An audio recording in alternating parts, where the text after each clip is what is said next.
Alrighty, good morning. I think it's like 7:30 maybe, something like that. As you can see, I've got the main reefed. I did that before even raising it. There's supposed to be like a good 20 knot southwest today, so right at the moment I'm just heading towards Lund for some fuel and maybe some groceries if that opportunity is available. But yeah, so diesel and some food possibly, and then we'll be off downwind heading northern-ish. Northern-ish, sort of the plan. There's that waterfall on West Redonda is kind of my goal, to get to Cassie Lake or something like that it's called. Something to that effect. Anyways, supposedly a good decent waterfall, so that's kind of where I'm trying to get today. Like I said, I expect it's going to be pretty windy, and it's not going to be warm. There's a very good chance it'll rain on me, but yeah, I gotta tomorrow is not going to be a friendly day to sail, so I really want to get somewhere before that happens.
So this is my single-handed docking technique. I've tried a few different things over the years, and this one seems to work the best. First and foremost, always work with the wind. The wind was blowing across, as you might see in the flag there. So basically from the starboard side of my boat to the port side is where the wind was going. I knew this particular, trying to dock on this side would probably be impossible. But there was two boats at the fuel dock that I was kind of waiting for one of them to leave, and I was also right sort of in the channel of other boats leaving the marina there, so I figured I might as well give it a try. You'll see here, I really didn't put that much effort into it. As soon as I put it in reverse, the wind grabbed the bow as I kind of thought it would, and yeah, back to waiting because that other guy was about to leave in his boat, so no big deal there. I just, I figured I might as well try, knowing full well it probably, would take a bit of a miracle given my skill level and, lots of wind this day. But, yeah, so here we go. As you can see, I've got, I've had the fenders out since I left the anchorage, and that black line you see wrapped around the lifeline there is the dock line, and then I've got the stern line ready to go, and I basically just grab them and jump off. So it should be noted that I'm obviously going dead slow at this point. I typically will try to, just kind of come up to the dock without any forward momentum whatsoever. The engine is in reverse, and I'm going to leave it in reverse this whole operation, just at idle. The prop walk will keep the port side of the boat kind of pinned at the rear. And as you saw, I fumbled a little bit getting off the boat. I literally do jump off 9 times out of 10. I was just a little bit worried about the surface being wet, and I didn't want to fall on my ass, which I have done before in the past. So yeah, I just walked off on this occasion, and you can see me fumble there a wee bit, but no big deal. So as you see, I'm kind of taking my time doing a clove hitch here on the ass end of the boat, and I'm only standing on the bow line holding the front of the boat in. I really thought that the wind would just keep it pushed up against the dock because the wind was coming straight across, but apparently there was some current that was pulling the bow away, so whatever.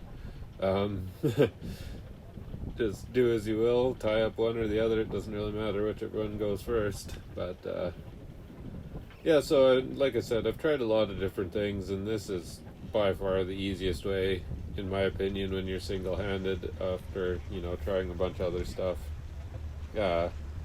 Work with the wind. If you know where the current is, obviously work with the current as well. And yeah, I mean, you basically saw what I've been doing, or the easiest way I found to do it right there is just have both lines ready. Make sure that they're outside of your lifelines and all that jazz. Fender's not on top of them and all that. And then, yeah, just hold both lines and jump, and then grab the boat and slow her down. Normally, depending on wind and current, I don't always leave it in reverse. Just this particular day with the boat ahead of me, I thought it would be nice to have some extra stopping power, just so I didn't have to use my limited body weight to stop the boat. But it's a pretty, it's an 8,000 pound boat, so it's not a whole heck of a lot to deal with.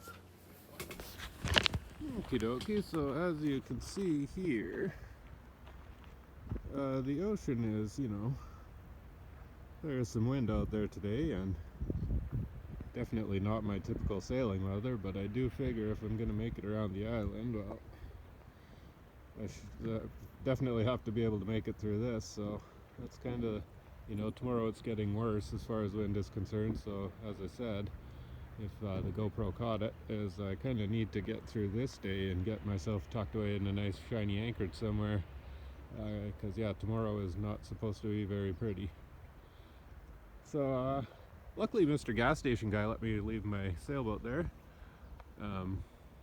Just he said don't even bother fucking around with tying up anywhere else in this wind, so that was awfully nice of him. And yeah, we're just waiting for the grocery store here. I have a wee birdie friend here. A very wee boy. Have a little snack.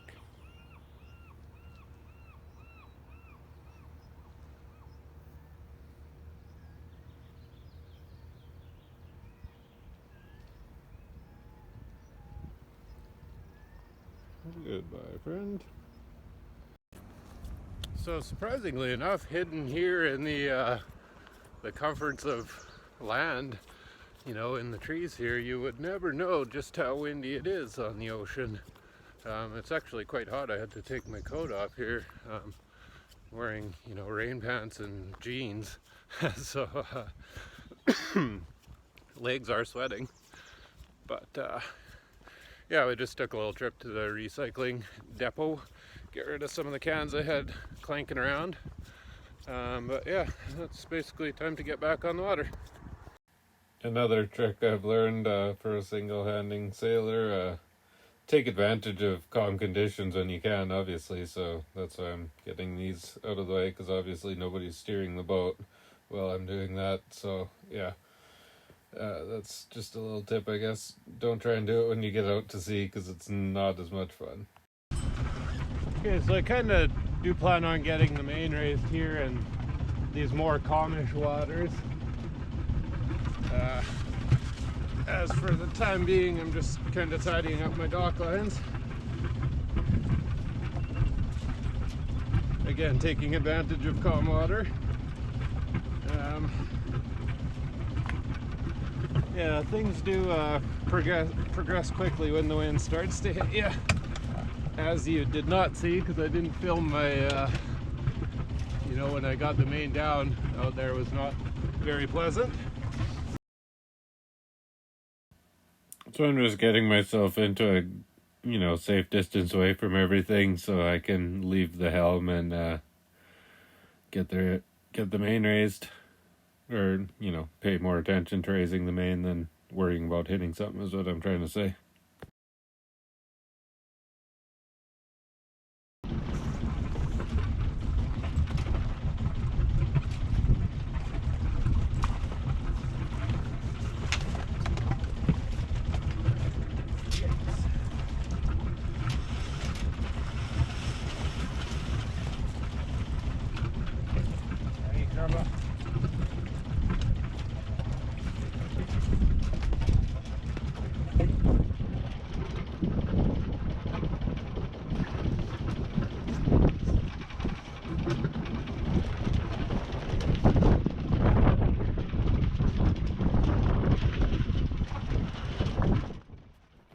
I realized it would be easier if I just got the lazy jacks out of the way before I raise the main, but then that means I have to get them back in the way before I lower it, and sometimes sea conditions don't permit those sorts of things, and I knew this would be a heavy windy, a windy day, so I didn't want to, work against myself in the future.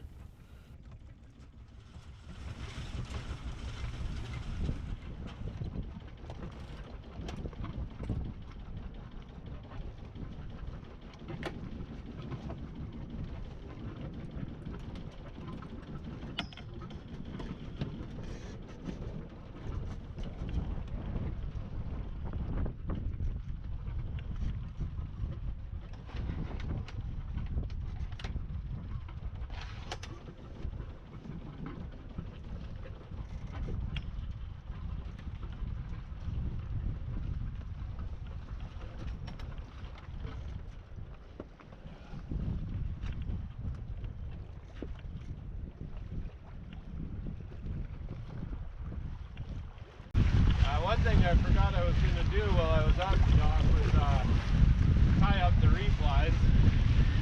Not gonna hurt me.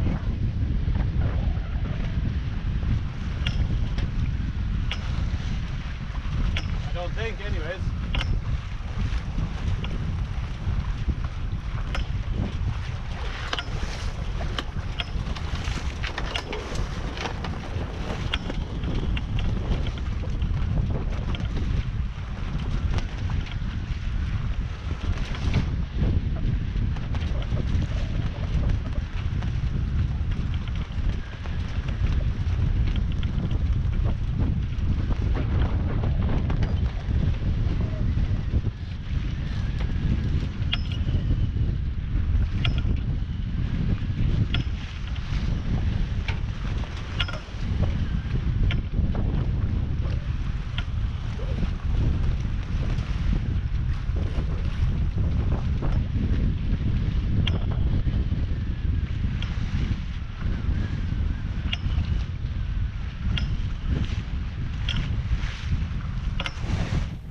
Just for a bit of context here, I can add in, I have been in worse sea states than this, a few times. So this kind of boat motion is not unfamiliar to me.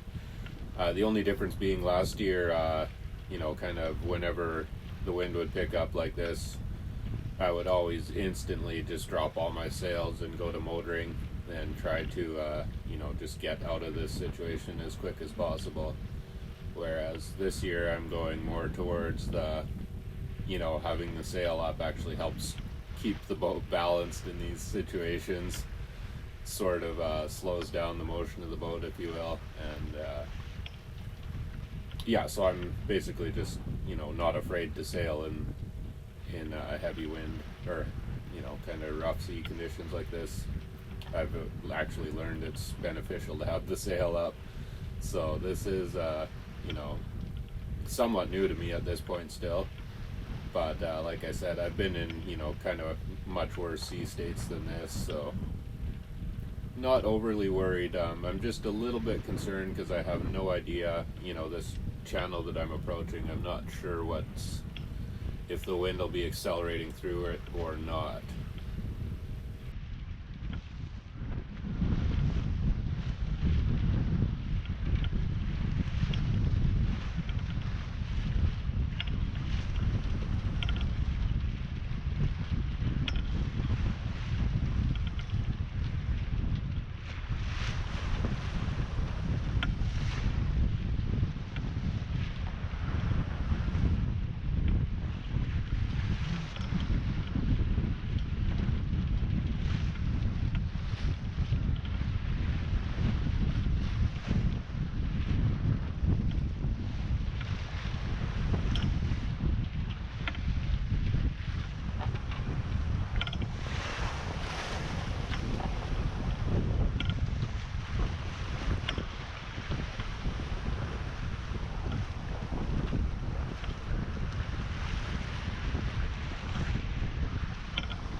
If Mr. GoPro can hear me, I'm really not sure if this decision to go through the channel is going to come back to haunt me or not.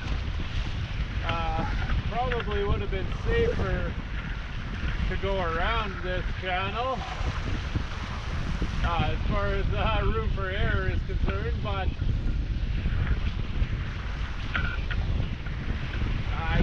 yeah.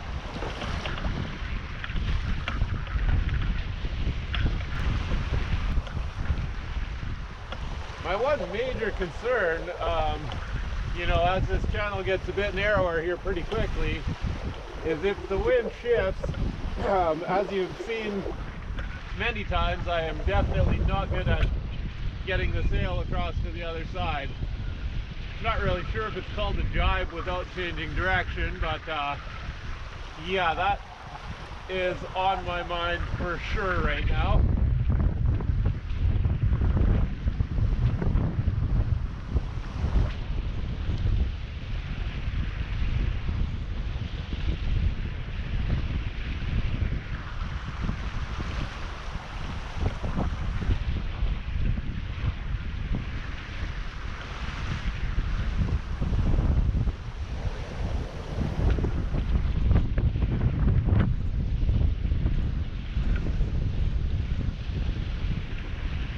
the one good thing in this little channel is the majority of the waves are, you know, pretty much blocked. It's definitely nowhere near as rolly as it was out there in the open. So comfort factor is higher. Room for error is smaller.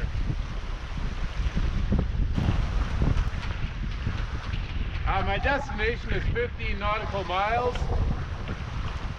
So I'm going anywhere between about 5.5 to a wee bit over 6 knots per hour right now. Kind of depending on the gusts and the surfing. I am awfully thirsty too, but I won't be leaving the helm for a while.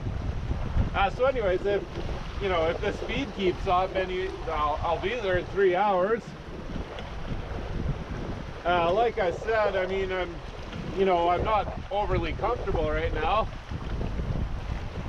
This is, pretty much a first for me, deciding to head out with the sails up in, some pretty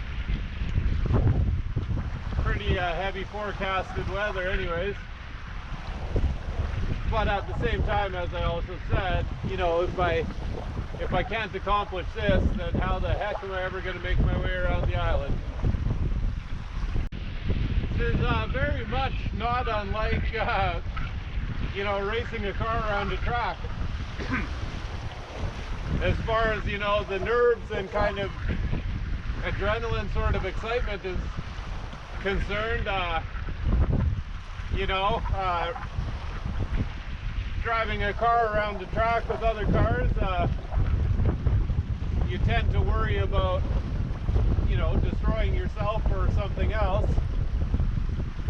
And that's basically my main concern right at this moment, so I'm not sure what this guy in the powerboat is doing. I would expect him to pass me on, my port side, but it doesn't look like that's his intention.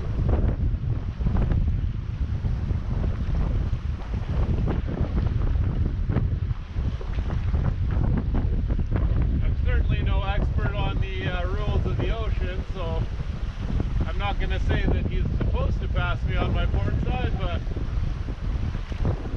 obviously there is a sail blocking my starboard side view.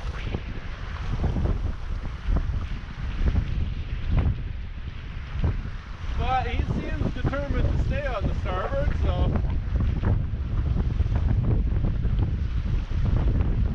he may very well be sticking to the starboard just to eliminate some current. Probably local knowledge, because I do have the current working with me right now. Part of the reason I got to such an early start today.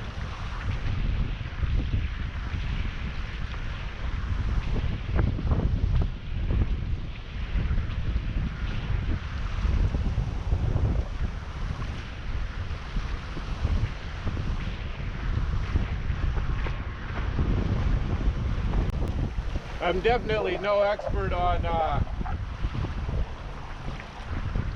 the tidal currents and that sort of stuff, but I have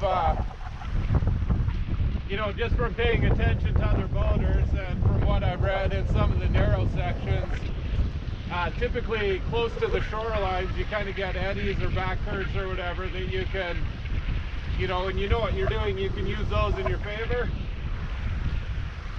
So I have no idea if the audio is coming through, but as I think that's why that dude stayed on that side. Very glad I reefed my main before I ever even considered getting started today. I've already exceeded hull speed with just the reefed main, so I can't imagine, what kind of trouble I would have been in had I not done that.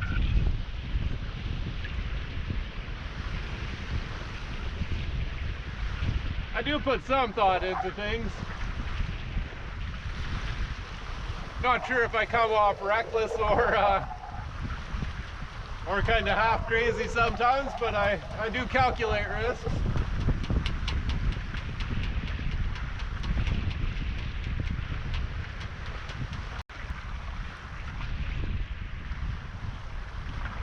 This little guy's got his, you know, work cut out for him when he hits the big waves. He will be very airborne, I would have to guess.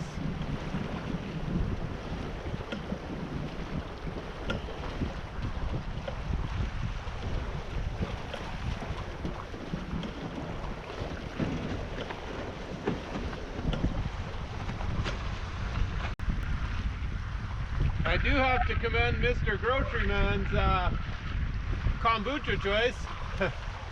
I'm drinking lemongrass at the moment.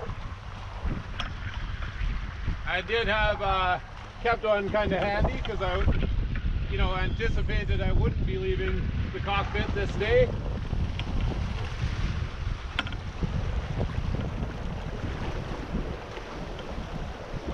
And being that, you know, all things Asian are my favorite food, lemongrass kombucha is definitely a welcome addition to my dry throat.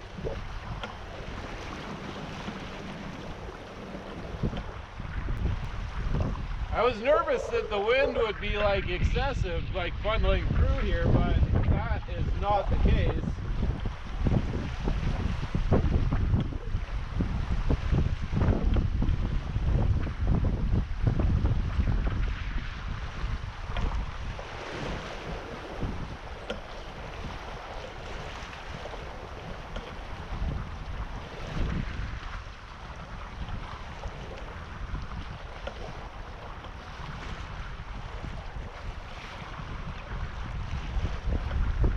It's actually somewhat sheltered. Once again, if Mr. GoPro could hear me, I just kind of spotted something.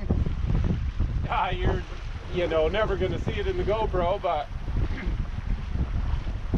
if you're still stuck on your whole heliocentric globe model, pay attention to any satellite dish.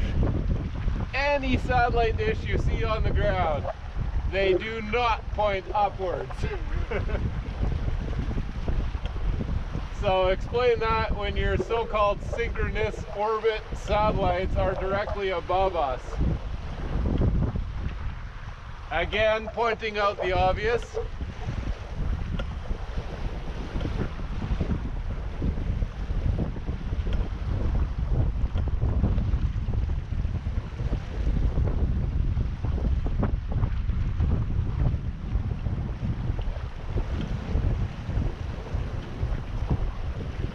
While I'm on the topic, satellites are on balloons. Again, this is mainstream knowledge. NASA is the #1 consumer of helium. And you can absolutely just press El Goog and, you know, I believe the term is sataloon. They actually have the term for it, but you could just as easily type in, you know, NASA balloons, and you will see these ginormous, basically helium-filled balloons that carry, like, you know, thousands of tons, stupid amounts of weight.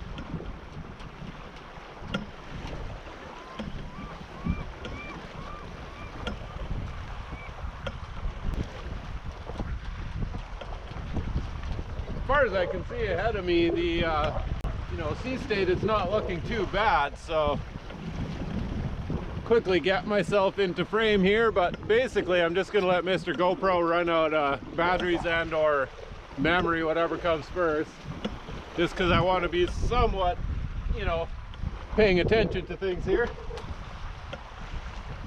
Right at the very moment I'm still in sort of a protected area, so it's actually the slowest I've traveled today at 4 knots per hour. Certainly does look like I'll be hitting rougher seas here, you know, and not too far off in the distance. It's going to get pretty roly-poly again.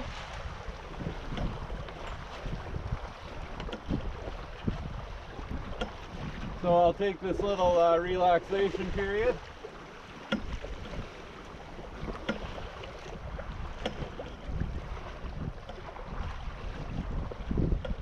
think anything of any real concern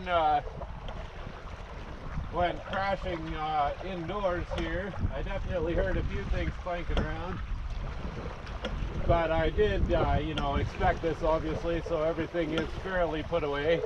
Everything that, you know, anything that had the possibility to break anyways. I hope.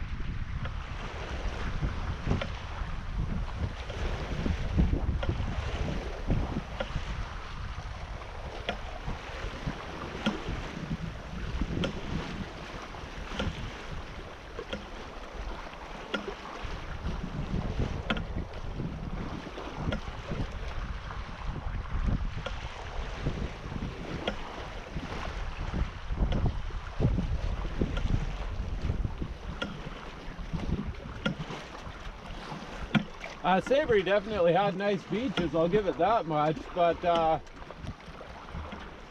you know, as I kind of anticipated, there were not many people around. I did talk to a few locals. Sorry, a guy, I think he was younger than myself, UBC student. His uncle has property there, so he was just hanging out doing some out of school work there. You know, I don't blame him. I mean, if you're I couldn't think of a better place to do it, especially when you have property available to stay at. I can't for the life of me think what his name was now, but not really important. He had a girlfriend there on the island. So just with chatting with him, he said, yeah, it's definitely this last year has been a pretty big impact there on the island. I think their main kind of economy is tourism. I did ask him, you know, what people do for work on the island. And, you know, there's a bar and a restaurant, convenience store, those sorts of things. But he said, you know, a lot of work is just kind of new construction or renovations, that sort of thing. And also, people will take care of each other's properties. You know, a lot of the community there is not full-time residents. I talked to another older couple, maybe not even that much older than myself, husband and wife I assume, but I really didn't get that far with them. Anyways, we had a really good discussion. You know, they just kind of asked, well, it started off, I asked them if they lived there full time, and they said only seasonally. So I was just kind of curious where they got their food from. You know, the first guy I talked to told me that the general store kind of thing there that sold food was extremely expensive. So,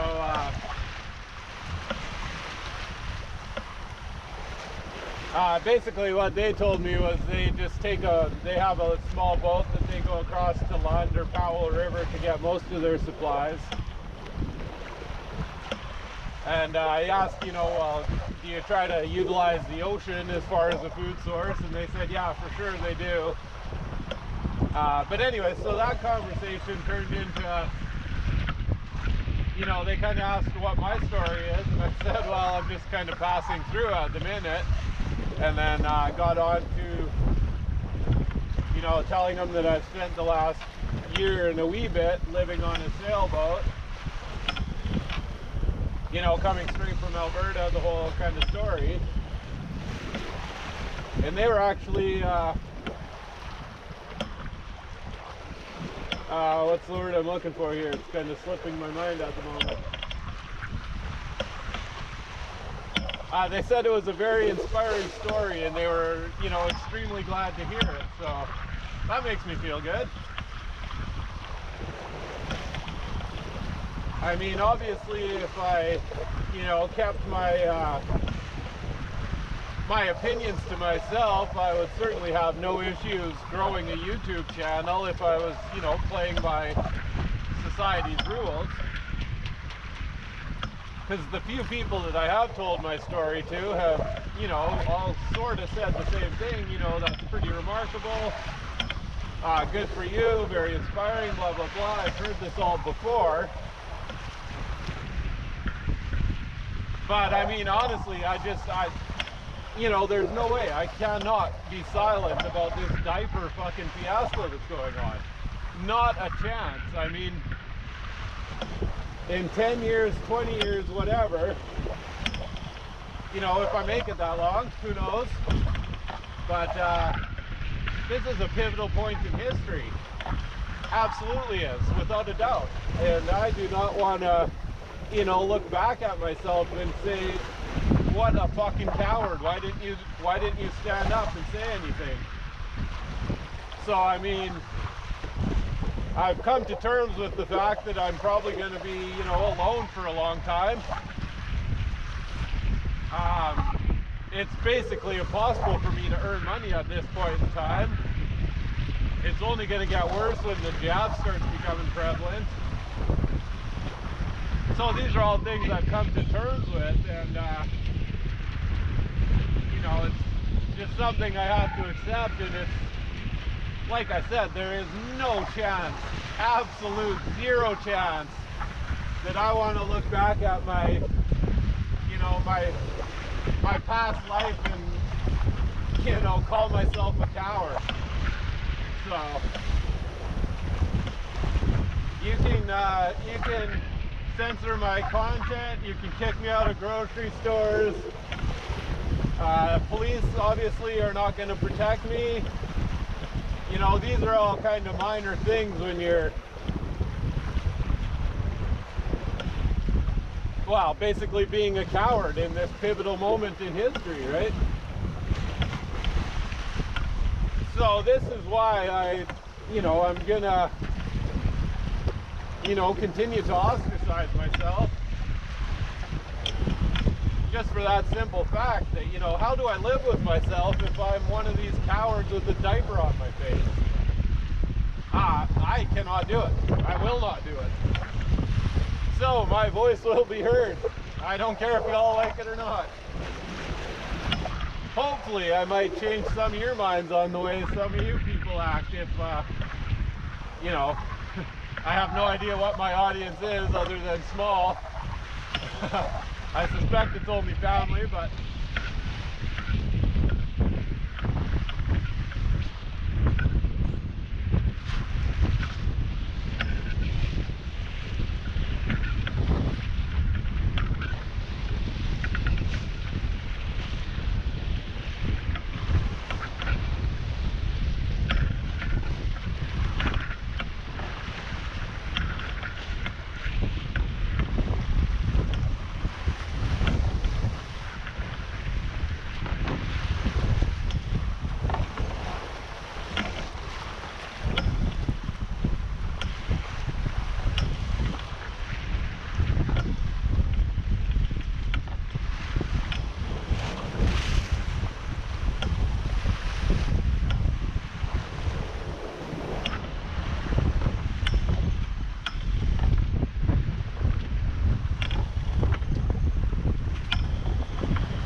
little bit of surfing was not expected.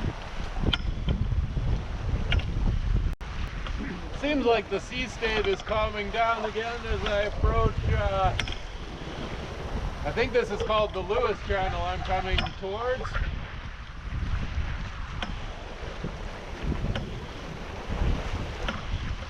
So,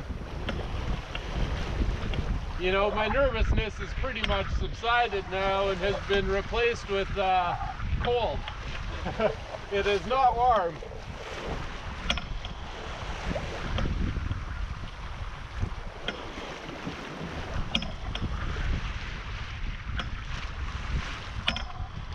The helm requires a lot of effort. I'm constantly steering both directions here. But other than that,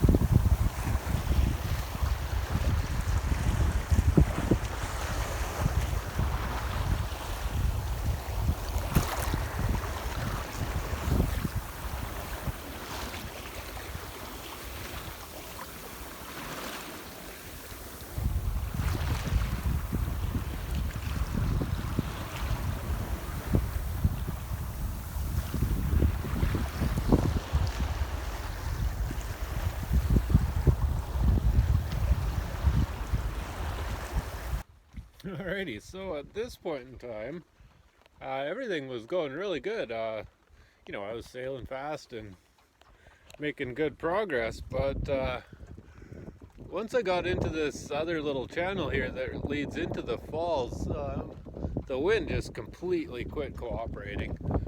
It's been swirling around in circles. I was beating upwind for a while. It was, you know, gusting, kept changing directions. I got to the point where I was about to give up, and now it seems to kind of be consistently coming from behind. So I guess I can keep sailing, but as you might, I don't know if you can tell, but it is raining pretty, you know, decently right now, and I am definitely kind of wet and cold. I'm kind of half tempted just to turn on the motor, because yeah, this wind is just not cooperating anymore at all. Yeah, it's just swirling around, and yeah, it was actually the toughest part of this sail, was just trying to keep on moving in the right direction at this, you know, once I got into this arm or inlet, whatever it is called. But I mean, right up ahead, if you can see those boats kind of just around that shoreline there that's poking out, there is one boat there right now.